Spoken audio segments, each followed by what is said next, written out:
selamat datang kami ucapkan di Kertasabe, Jaya Sabe, yang merupakan rumah jabatan Gubernur Bali dalam rangkaian pergelaran bergengsi tahunan Festival Seni Bali Jani ke-7 tahun 2025. Hadirin, Festival Seni Bali Jani yang ke-7 tahun 2025 kali ini mengangkat tema merupakan wadah apresiasi budaya dalam pengembangan kesenian Bali modern, di mana pada tahun ini mengambil tema Semesta Cipta Jagat Kerti, Harmoni Bumi Bali. Dan pada malam yang berbahagia ini akan ditampilkan pergelaran teater modern persembahan teater mini dengan judul Maha Senapati Drona. Selamat menyaksikan.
Karna,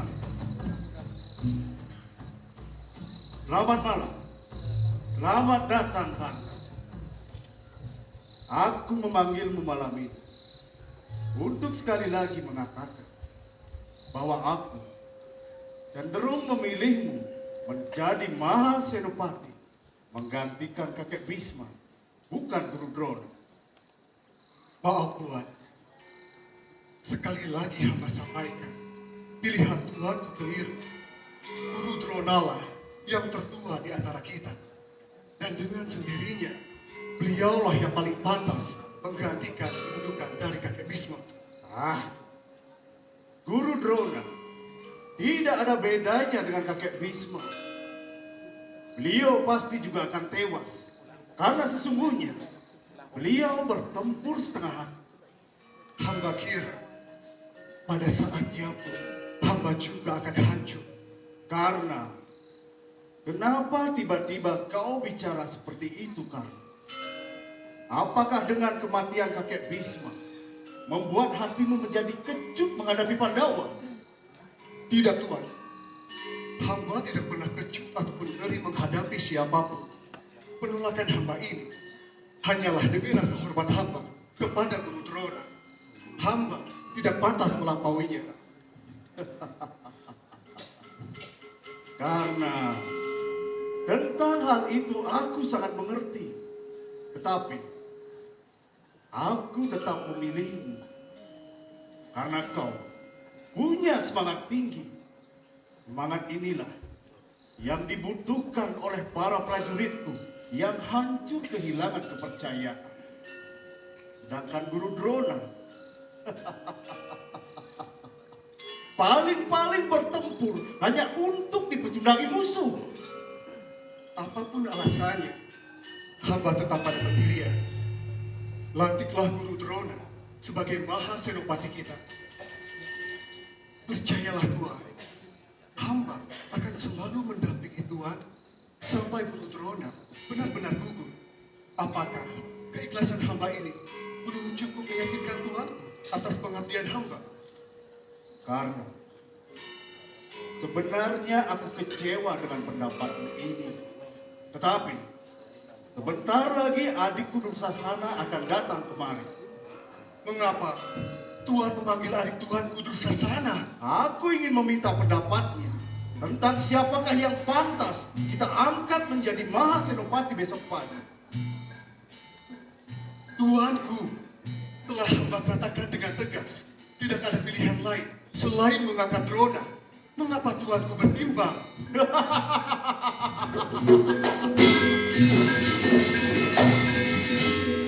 Karena jika adikku juga memilihmu, berarti kau kalah suara. Karena kau tidak boleh menolaknya.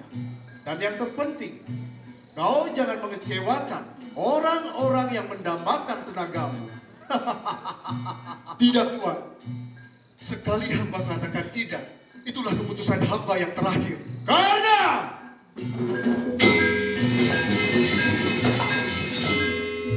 kau jangan keras kepala di saat negara kita sedang dalam bahaya. Dan ingat, yang berhak memutuskan adalah aku, bukan kau. Karena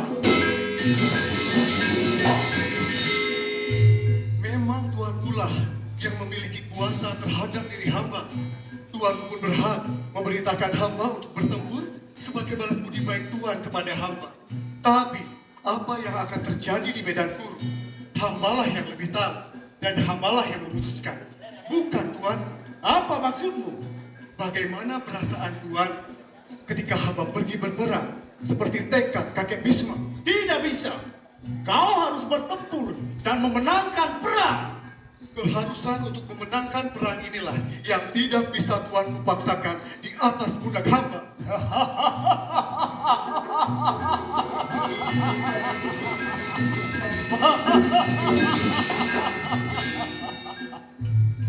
Benarkah Anda memanggilku? Iya, benar sekali. Aku ingin meminta pendapatmu tentang siapakah yang pantas kita angkat menjadi Maha Senopati besok pagi.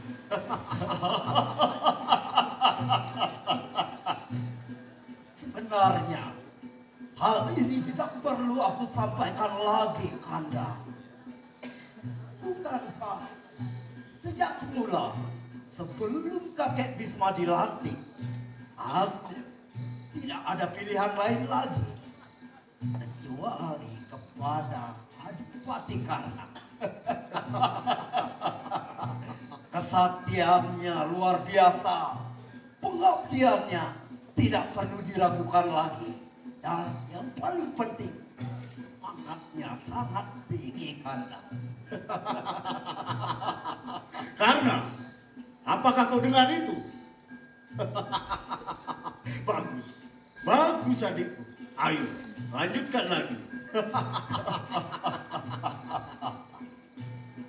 Adipati Karna.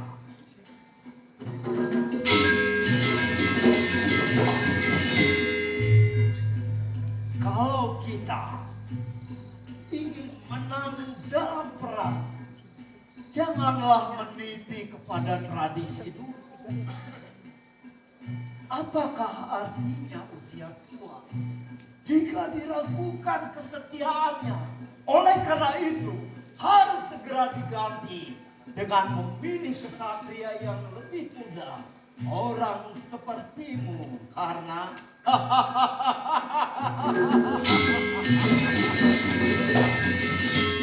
bukankah begitu, Kanda? Iya, benar sekali. Karena, apakah kau dengar semua itu, Karena? Masih bungkam. Kanda, jika tidak salah dugaanku, karena sepertinya cenderung memilih tradisi dengan mengangkat Guru Drona. Iya, benar. Tetapi, mudah-mudahan dengan kata-katamu itu, dia tidak keras kepala lagi dan bersedia menjadi Mahasenopati kita. Ayo, tegaskan lagi padanya agar dia lebih mengerti. Adipati Karna,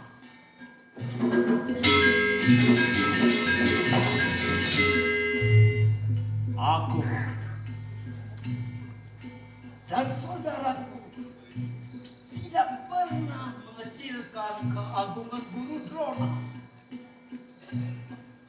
Kami mengakui bahwa di antara kita hanya beliaulah yang paling ahli dalam segala macam olah senjata. Dan beliau memang sakti.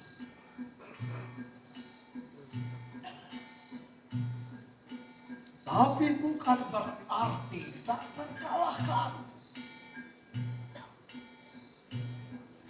Karena Guru Drona akan tewas di tangan Dresna Jumena, saudara kembarnya Sri Kandi, putra Drupada dari Pancala.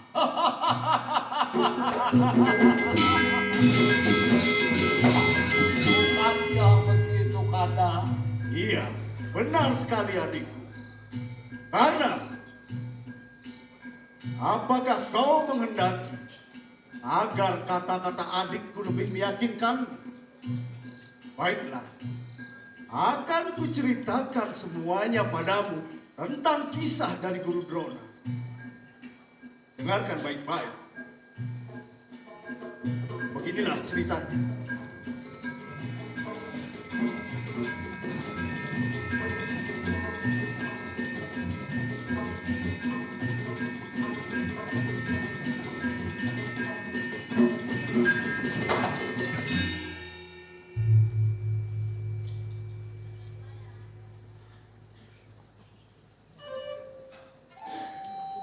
Beberapa puluh tahun yang lampau, di wilayah seputar Sungai Gangga, tersebutlah seorang putra Brahmana bernama Drona. Kelak namanya tidak akan terlupakan dalam perang besar Bharata Yuda.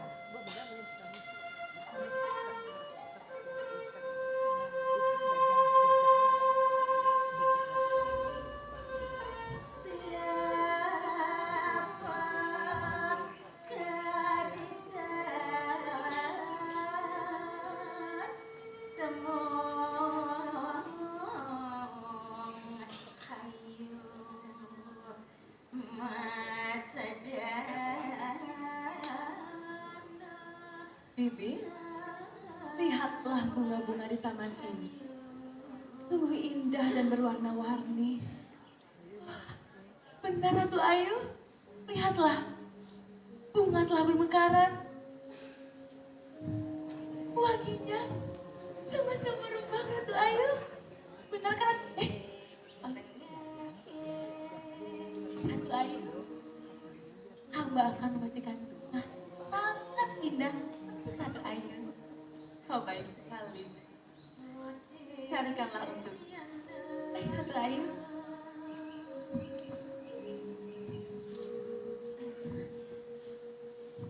Bibi,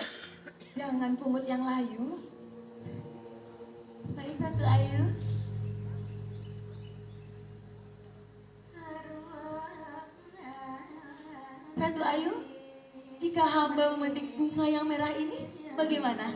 Carikanlah untukku, Bi.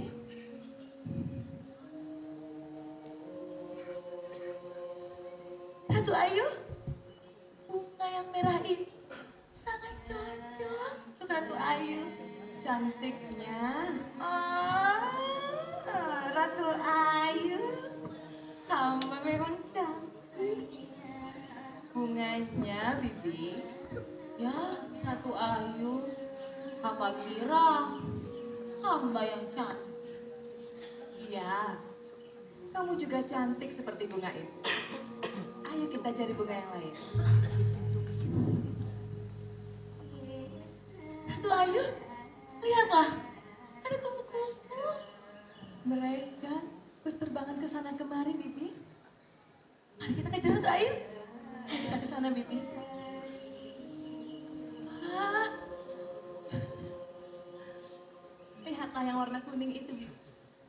Yang bisa juga ada yang warna putih.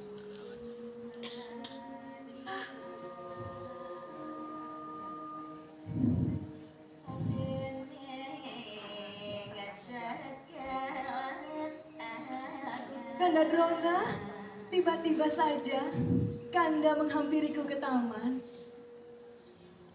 Mungkin ada yang ingin Kanda sampaikan?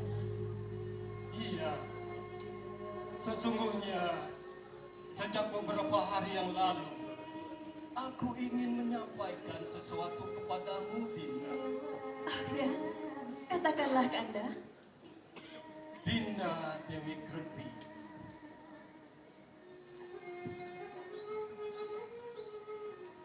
Setelah kita sama-sama menginjakkan kaki kita di atas lembaran pernikahan, maka mulai saat ini juga aku harus memikirkan masa depan buat anak-anak kita yang akan lahir. Maksud Kanda? Aku bermaksud untuk mencari-cari sebuah wilayah tempat kita mempertahankan kelangsungan hidup kita ini, Dinda. Kemana Kanda hendak pergi?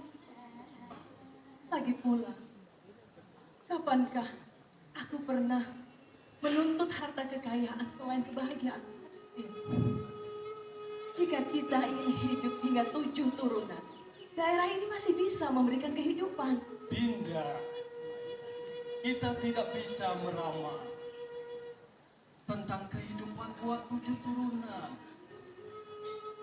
Buanglah jalan pikiranmu itu jauh-jauh, Dinda. Aku sebagai calon seorang ayah memiliki nafsu loba, ingin menyiapkan segala sesuatu buat anak-anak kita agar mereka tidak sengsara atau kelaparan. Dan juga berdasarkan pengalaman bahwa hidup berkumpul dan berbanyak tidak selamanya mendatangkan kerukunan. Kita tentu tidak menginginkan kalau keadaan itu menimpa keturunan kita kelak, Dinda. Dinda selalu mengerti perasaan Anda.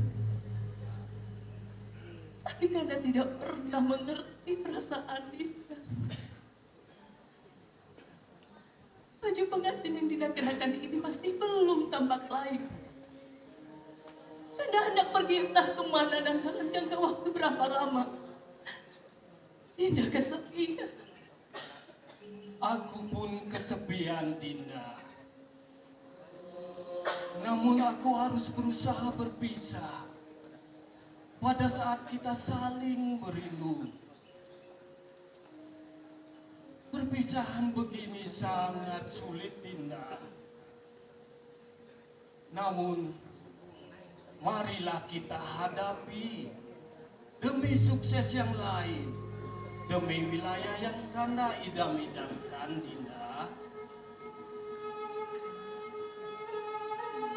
Baiklah, kau dengan perasaan terpaksa. Lalu daerah mana yang hendak Kanda tuju? Dinda,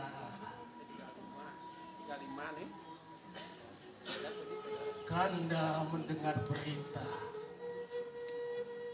bahwa Resi Ramaparasi sedang membagi-bagikan wilayahnya kepada siapa saja. Kanda bermaksud ke sana. Mudah-mudahan Kanda tidak terlambat. Lalu, apakah mereka sudah tahu kan? Sudah. Bahkan ayahku menyarankan agar Kanda mencoba menagih janji kepada Sucitra. Sucitra? Siapa Sucitra? Dan apa yang dijanjikan dia terhadap Kanda? Sucitra adalah putra mahkota kerajaan Pancala. Aku dengar dia sudah diangkat menjadi raja. Dia berjanji kepadaku apabila kelak dia diangkat menjadi raja, dia berjanji akan memberiku separuh wilayah kerajaannya, Dinda. Alangkah baiknya beliau. Mudah-mudahan saja beliau tidak ingkar janji. Kanda, tentu perjalanan Kanda tidak akan lama lagi. Dan secepatnya kita bisa berkumpul kembali. Benar, Dinda. Nah, sekarang marilah kita kembali ke Pasraman menghadap ayah. Kita mohon doa restu kepada beliau. Baik, Kanda. Mari, Dina.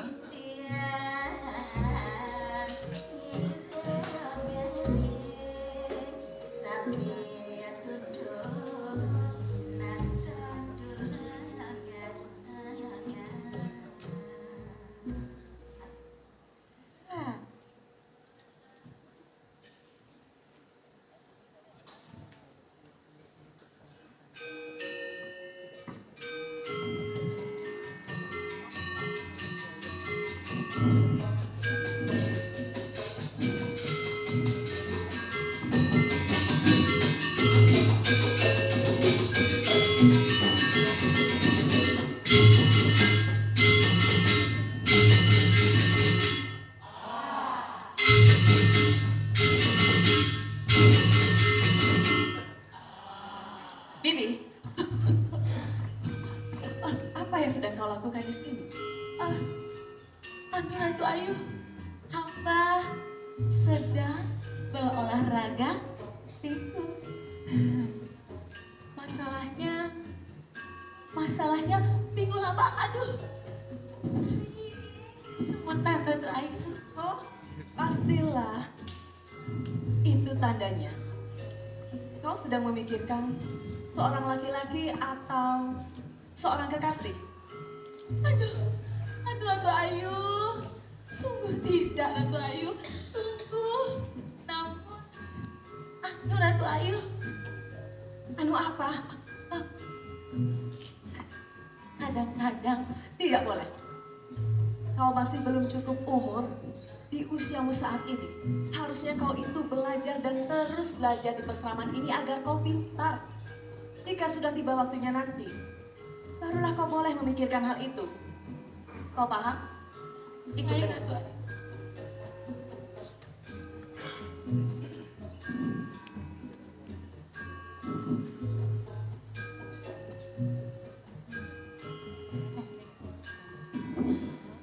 goyang, dimulai.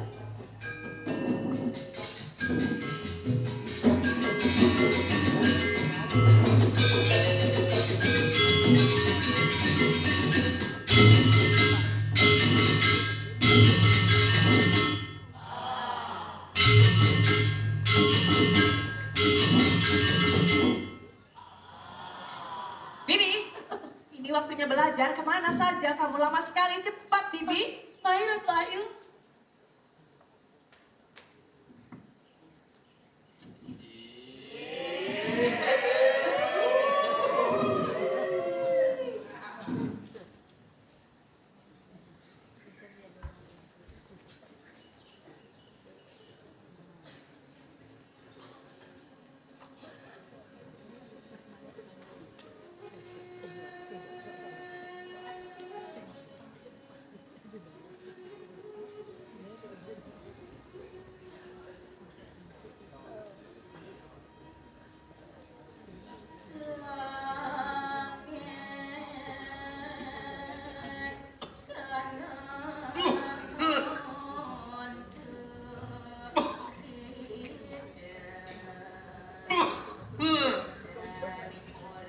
Raka, Raka, bolehkah kita berhenti sejenak? Setelah seharian berjalan, aku merasa sangat lelah dan kakiku sangat sakit, Raka. Iya, Raka juga merasa lelah. Kita beristirahat saja di sini sejenak sambil kita berkeluh kesah. Apa yang Raka keluh kesahkan? Sudah beberapa lama kita melakukan perjalanan untuk mendapatkan sejengkal wilayah buat membangun peseraman demi pengabdian kita kepada masyarakat. Sudah beberapa raja dan kesatria kaya kita jumpai. Ternyata belum ada dari mereka yang baik hati dan dermawan.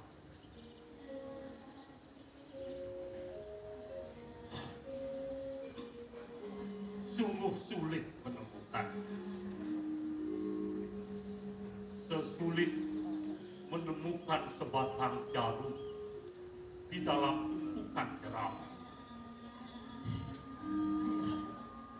Menurut para sesepuh, sekarang ini orang-orang kaya yang baik budi dan dermawan semakin berkurang. Sebaliknya, orang-orang kaya yang serakah semakin bertambah.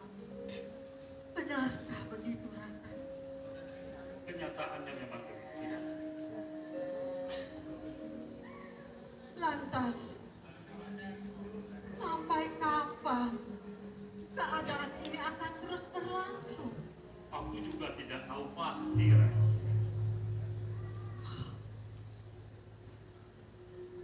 Kalau demikian, pengembaraan kita ini dengan tujuan ketidakpastian. Kalau Hyang Widi sudah terkenal, maka ketidakpastian itu akan menjadi pasti. Yang penting kita tetap sabar dan selalu bersabar. Baiklah, Raka. Baiklah. Baik, Iya, Raka. lihatlah. Sepertinya ada orang datang. Sepertinya orang itu menuju kemari, Raka. Iya. Kalau begitu, mari kita tunggu dia di atas. Mari, Raka.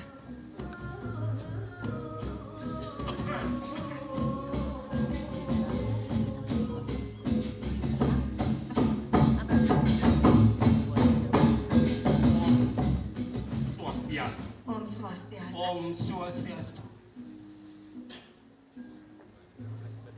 Raka, jangan-jangan orang ini adalah orang kaya yang diutus Tuhan untuk menolong kita.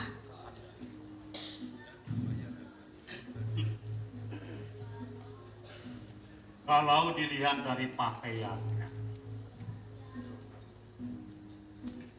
memang kelihatannya dia orang kaya. Tapi kalau dilihat dari raut wajah,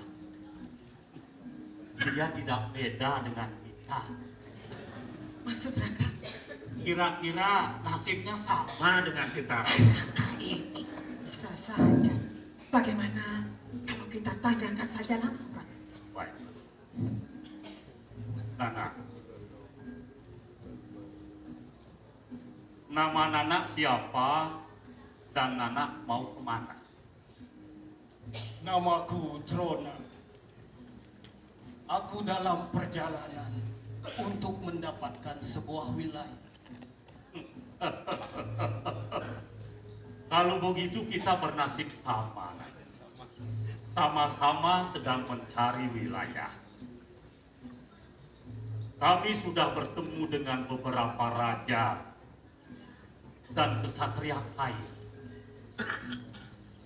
Namun, mereka bukanlah orang baik-baik yang mau berbagi. Benar sekali, Nan. Sekarang ini semakin sulit untuk menemukan orang-orang kaya yang baik budi dan suka menolong. Benar, Bapak Resi dan Ibu Resi. Menurut para sepuh kami, makin lama akan semakin banyak orang-orang seperti itu. Dan pada puncaknya nanti, orang-orang serakah akan jauh lebih banyak daripada para penegak dharma. Benar. Zaman itu disebut zaman Kali. Zaman di mana para adharma lebih banyak daripada penegak dharma. Bagaimana pandangan Bapak Resi jika keadaan itu benar-benar terjadi, Bapak? Para penegak dharma harus bangkit dan berusaha keras untuk menyadarkan para adharma. Kalau misalkan tidak berhasil, Bapak? Ibarat pada sebuah pohon yang sebagian besar daun-daunnya membusuk dan penuh ulang. Maka daun-daun itu harus dirontokkan dan dikuburkan untuk memberikan kesempatan tumbuhnya tunas-tunas yang baru. Demikian juga para adharma yang tidak mau disadarkan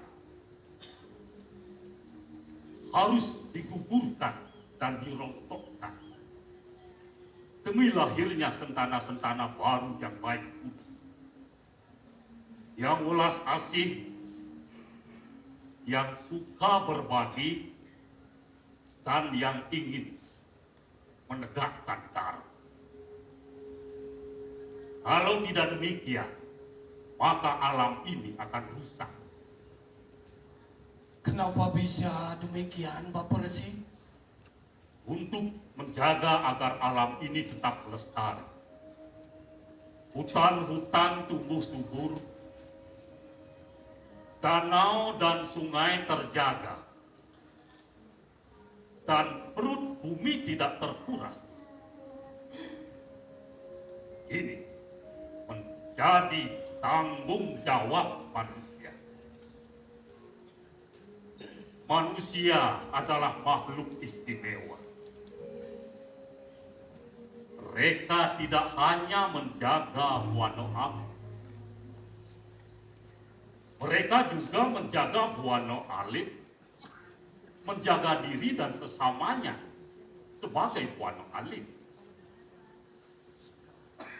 Kalau Buana Alit belum serasi, bagaimana mungkin membuat Buana Agung ini serasi?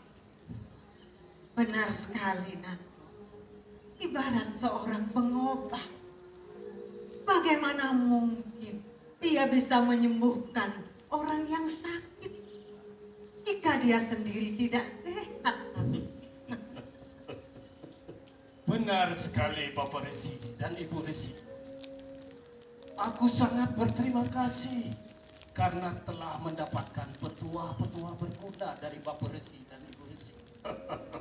Kapan Bapak memberimu petuah? Bapak hanya ngobrol-ngobrol saja. Bapak sama sekali tidak merasa memberimu petuah. Oh ya, kami harus melanjutkan perjalanan. Kita berpisah di sini untuk mencapai tujuan kita masing-masing. Bapak mohon diri. Kami mohon diri, Nana. Aku juga mohon diri, Bapak Resi dan Ibu Resi. Mari, Rai. Mari, Rangga. Menuju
Astu.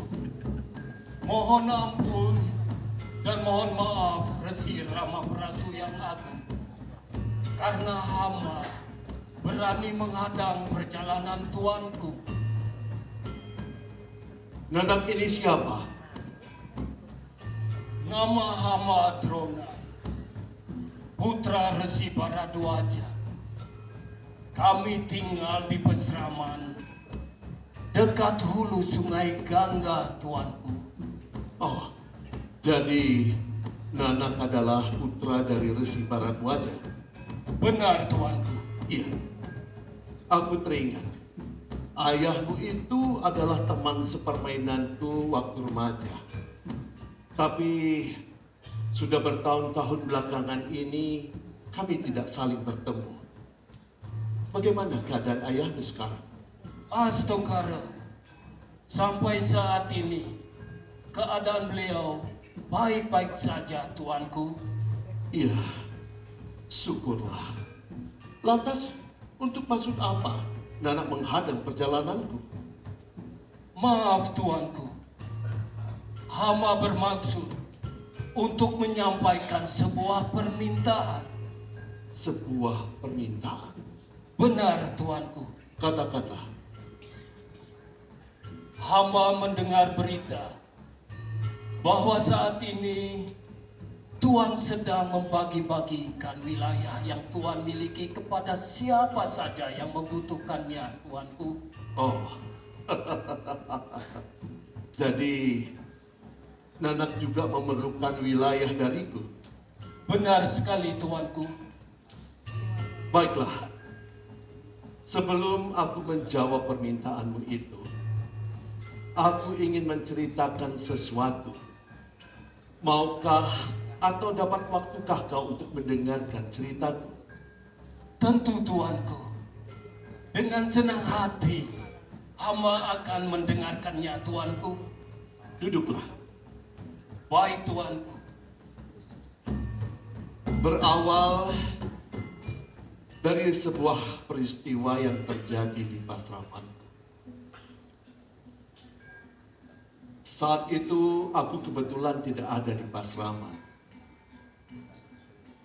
Datanglah seorang raja bernama Hehaya bersama prajurit-prajuritnya. Memporak-porandakan Pasramanku. Prajurit-prajuritnya merampok ternak-ternakku dan rajanya hendak memperkosa ibuku. Ayahku datang untuk menyelamatkan ibuku. Tetapi raja yang sudah gelap mata itu mendebas dada ayahku dengan pedangnya. Aku mengetahui hal itu dari seseorang. Lalu aku segera ke Pesraman. Yang aku dapatkan, ayahku telah bersibah darah di pangkuan ibuku. Ibuku menangis histeris. Aku tidak tahan. Aku pun menangis sejadi-jadinya. Telah kehilangan orang yang sangat kucintai.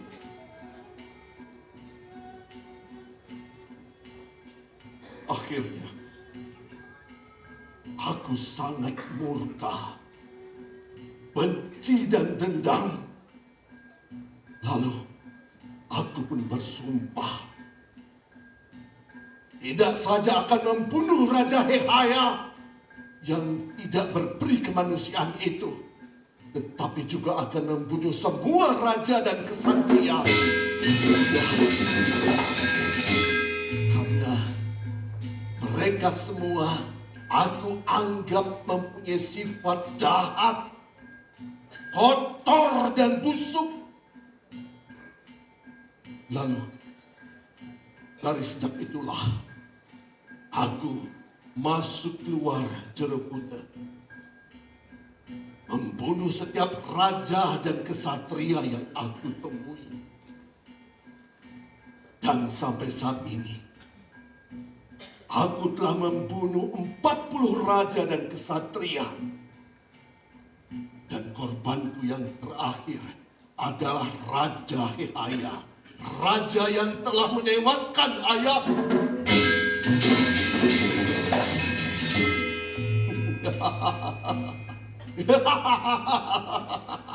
Aku semakin bangga dengan diriku. Kemana-mana, aku selalu membusungkan dadaku, mendongakkan kepalaku. Berjalan satria dan wajahku selalu memancarkan sinar kemenangan. Namun, beberapa hari kemudian, aku melihat ada segumpal sinar menghantamku, lalu menembus kepalaku. Sinar itu menembus kesadaran. Aku baru menyadari bahwa apa yang kulakukan selama ini adalah dosa besar, kejahatan yang tiada ampun. Mengapa aku membunuh 40 raja dan kesatria? Kenapa tidak hanya Raja Hehaya saja? Kenapa harus menambah 39 raja dan kesatria yang tidak sama sekali bersalah kepadaku? Inilah dosaku yang paling besar. Tapi sayang, aku terlambat menyadarinya. Ya. Untuk dosaku yang besar ini, aku akan menebusnya dengan mengucapkan penyesalan dan permohonan ampun kepada Tuhan yang Maha Kuasa. Dan kepada mereka aku bersalah. Untuk mewujudkan tekad ini, aku akan pergi ke kaki pegunungan Himawan. Disitulah aku akan bertapa, melakukan tapa berata yoga samadhi. Namun, sebelum aku berangkat ke kaki pegunungan Himawan, aku membagi-bagikan 40 wilayahku kepada para ksatria yang banyak mempunyai abdi dan rakyat, kepada bakal brahmana yang banyak mempunyai sisya, kepada kepala kelompok soroh, warga yang banyak mempunyai keturunan. Dengan mereka, aku berpesan agar wilayah-wilayah yang aku bagikan itu dijaga, dirawat, dan dilindungi dengan penuh kasih sayang. Sebagaimana halnya mereka mencurahkan kasih sayang kepada ibu sendiri. Ya. Lahan pertanian, perkebunan, tegalan harus diperluas agar penduduk tidak sampai kekurangan pangan. Hutan harus dijaga, dipelihara, dan dilindungi dari orang-orang Bromo corak. Gunung, bukit, air terjun, mata air harus dijaga kesuciannya. Begitu juga halnya air danau. Sungai harus dijaga kebersihannya. Bebas dari sampah agar tidak sampai mengorbankan diri sendiri. Dan juga desa lain dihilir. Demikianlah, apabila mereka sampai berani melanggar pesanku, maka aku kutuk mereka agar alam itu memelaratkan dan menghancurkan mereka.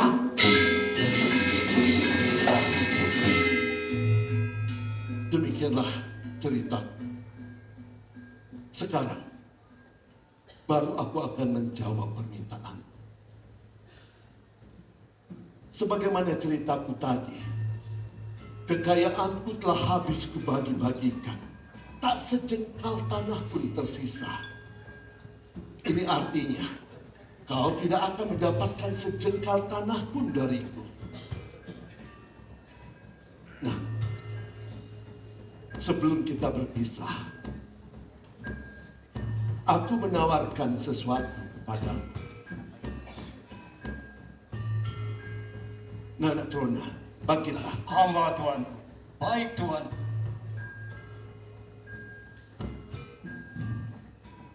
Nana Trona, Hamba tuanku. aku ingin mengajarimu sebuah ilmu tentang segala macam olah senjata.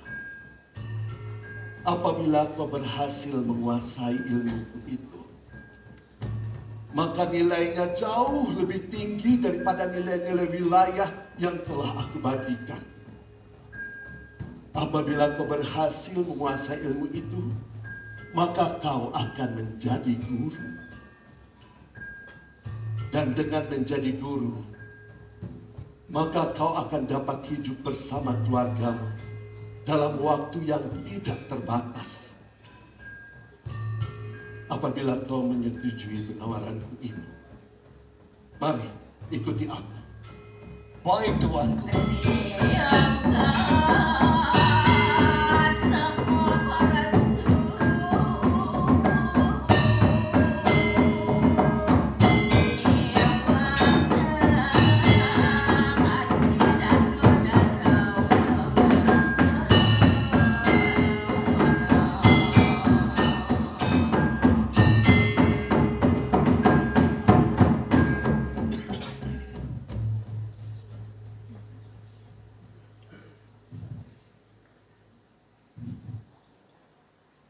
Beberapa bulan setelah Drona selesai menimba ilmu kanuragan dari Rama Paraso, lalu dirinya melanjutkan perjalanan ke negeri Pancala.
sekalian, hentikanlah latihan kalian. Sebelum kalian semua kembali ke asrama, aku ingatkan sekali lagi bahwa Baginda Raja sengaja menghimpun, mengasramakan, dan memberikan kalian latihan bela diri semata-mata demi kepentingan kalian sendiri. Baginda Raja juga berpesan bahwa kerajaan ini harus dijaga kedaulatannya. Di tangan kalianlah masa depan kerajaan Pancala ini dipertaruhkan. Nah sekarang, apakah kalian mengerti? Mengerti. Baik, sekarang kembalilah kalian ke asrama. Apakah kalian siap? Siap. Ayo kerjakan. Bagus sekali. Oh.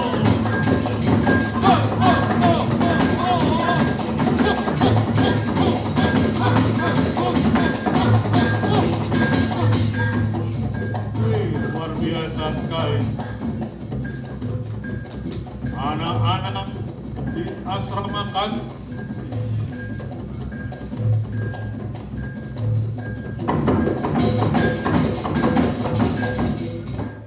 Aku harus segera lapor pada raja.